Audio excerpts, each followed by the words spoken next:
धन्य है वे जो मन के दीन हैं, क्योंकि स्वर्ग का राज्य उन्हीं का है। धन्य है वे जो शोक करते हैं, क्योंकि उन्हें सांत्वना मिलेगी। धन्य है वे जो नम्र हैं, क्योंकि वे पृथ्वी के अधिकारी रहेंगे। धन्य है वे जो धार्मिकता के भूखे और प्यासे हैं, क्योंकि वे तृप्त किए जाएंगे। धन्य है वे जो दयालु हैं, क्योंकि उन पर दया की जाएगी। धन्य है वे जिनका हृदय निर्मल है, क्योंकि वे परमेश्वर के दर्शन करेंगे।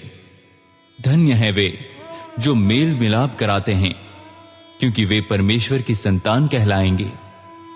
धन्य है वे जो धार्मिकता के कारण अत्याचार सहते हैं, क्योंकि स्वर्ग का राज्य उन्हीं का है। धन्य हो तुम जब लोग मेरे कारण तुम्हारा अपमान करते हैं, तुम पर अत्याचार करते और तरह तरह के झूठे दोष लगाते हैं। खुश हो और आनंद मनाओ, क्योंकि स्वर्ग में तुम्हें महान पुरस्कार प्राप्त होगा।